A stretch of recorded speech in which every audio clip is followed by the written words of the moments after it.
you bring up sex? Let's start in a new relationship. How do you start having the conversation? Because this is sort of a challenging conversation, and you have some tips in your book about how to have difficult conversations, but sort of how do you broach that topic? Well, okay. So let's say we're on our second date or our third date. We're out, and hopefully your husband won't mind me asking you this.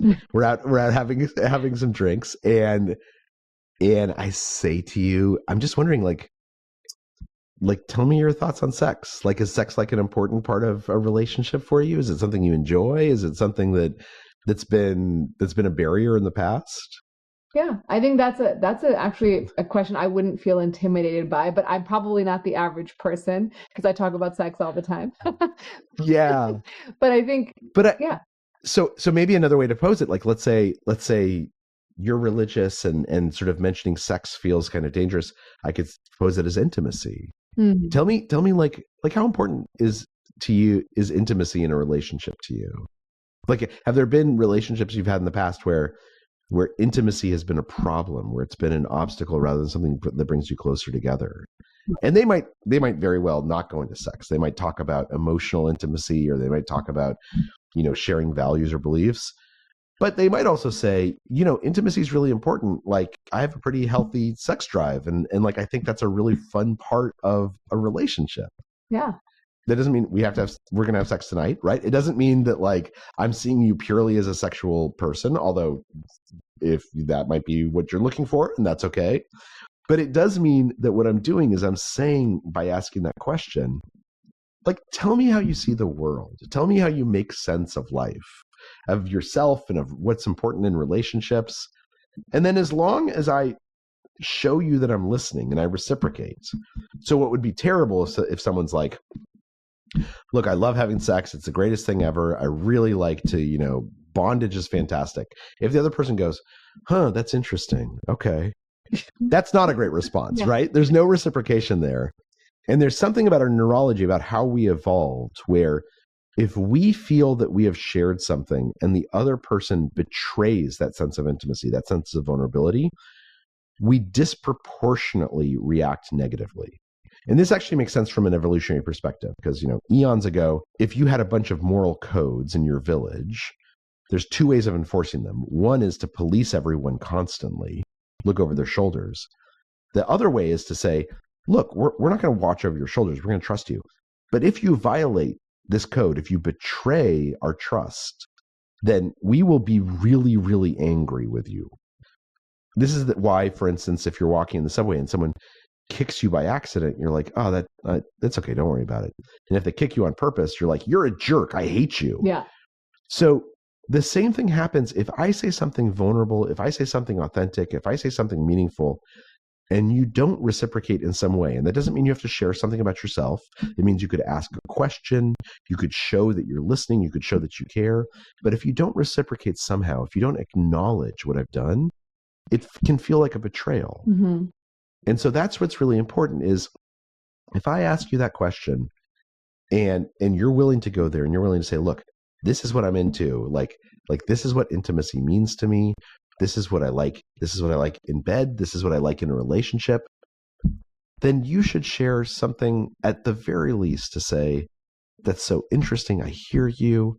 I like, that's things that I'm interested in learning about as well. Or to say, it's interesting you mentioned that because here's what I like in bed. Yeah. Right. Here's what I like in a relationship. And then you're starting to feel connected to each other. So now let's move to like long-term relationships, right? Because I think this is what I hear a lot about in my clinic and with some of my audiences. Okay, I have a long-term relationship. My partner doesn't want to have sex anymore, or we don't have a lot of sex, or our libidos are misaligned, or whatever the case may be. And whenever I bring it up, she or he or whatever sort of shut it down. And so I think the question is, how can you approach those discussions in a way that will allow people to maybe not shut it down, maybe not get so offended, and see it as more of a dialogue to improve their relationship? Yeah. So I'm guessing, and I'm curious what advice you give people, because I'd love to learn from you on this. I'm guessing one of the things that's happening in that conversation, and tell me if you think this is wrong, is it's starting in a way that's making one person defensive. And so it doesn't feel like a conversation. It basically feels like either an attack or a campaign to get me to change my mind. And so I'm coming in, I'm saying, like, I'm just wondering, like, why don't we have sex anymore? And what you're hearing is you're doing something wrong. Right. I have a complaint, and instead of voicing my complaint, I'm going to pretend like it's a question, but it's actually because I want to encourage you to have sex with me, even if you don't want to. Yeah. That feels like an attack. That doesn't feel like a conversation. That doesn't feel like you want to understand me. That feels like you're trying to persuade me. So a much better way to do that is to just start by acknowledging, to start the conversation by saying, look, I'm going to bring up something that I know it's been hard for us to talk about. And I might say the wrong thing. And I totally apologize in advance if I do, because sometimes the gap between my brain and my lips, like, things get screwed up. And by the way, if you say the wrong thing, like, that's okay. I promise I'll forgive you. But I just want to make clear, like, my goal here is not to convince you of anything. It's not to blame you. I honestly I care about us, and I care about our relationship, and I care about your happiness. And so I want to understand better how you think about sex and why sometimes you want to have it and sometimes you don't want to have it. And could we make it better for you? If I start with that little preamble where I'm saying, just to be clear, my goal is not to attack you. My goal is to actually understand you. Then I think that conversation is going to go a lot better. Yeah, I say something similar. I tell them to sort of set it up in terms of, like, give them a moment to say, hey, I want to talk to you about this. Maybe we can set up a time where you're in the right mind space to talk about this. Because the thing is that people don't really feel comfortable talking about sex unless you grew up in a very progressive household or you've had a lot of experience talking about it. Like, you are a very open person, you talk to then for you, it may be very scary. And so I think like setting up some time to say, like, look, I know this is not, I don't want it to be a negative conversation. I want to talk about our sex life in a way that we can work on it. And maybe we can set up some time where we can go on a walk or we can sit together and talk about it. Like, I tell them, you may get a response that you don't like. You may get a response that makes you unhappy. And then your response immediately will be to be defensive. But I say, just realize that it's hard for them. Like, try to sit in their shoes for a second. And then it's going to take time and practice because it's something we don't know how to talk about. And I don't know if that's completely 100% right, but that's sort of what I tell people to do. No, I think it's great because what I hear you saying, and tell me if you think I'm getting this right, is give the other person agency in addition to having agency yourself, right? A conversation should never be a one-sided thing. It should never be something where I have something to say and it's your job to listen. A conversation is an exchange. It's a back and forth. And so if I come into this conversation saying, here's something I'd like to talk about with you, let's do it at the time and place of your choosing, then I'm giving you agency. I'm giving you control in that conversation. Now, the other thing I think that happens, and I'm curious, how long have you and your husband been married? 13 years, almost 14. 13 years. Okay. So my wife and I are married 20 years this year, and we actually met in college. So we had dated for like 8 or 9 years before we even got married. So the other thing to keep in mind is sex is a conversation, right? It's a dialogue. If you had the exact same conversation with your husband every single day, you would both get incredibly bored of that conversation, right? Yep. One of the things that makes a conversation great is that it changes over time, it evolves, it deepens. Now, that doesn't mean that if your husband wants to talk about Dungeons and Dragons, that you have to talk about Dungeons and Dragons. Yeah. You might say, like, look, Dungeons and Dragons is not interesting to me. You got to go talk to like your like nerdy friends about that. But on the other hand, if your husband says, hey, I'm interested in talking about learning to, cook Italian food, and we've never talked about that before, you can say, like, oh, that's not the first thing that occurs to me, but absolutely, I'll see if I like to talk about cooking Italian food. Yeah. And I think the same thing happens in our sex lives where oftentimes we fall into ruts, we fall into patterns, we fall into, Wednesday night is date night, and we're always asleep by 10:30. Finding ways to evolve that conversation. And it can start verbally. It can start by saying, look, I know that usually like we try this, but I'm just curious, if we were to try that, this might not be the first thing you think about, but is it something you're interested in?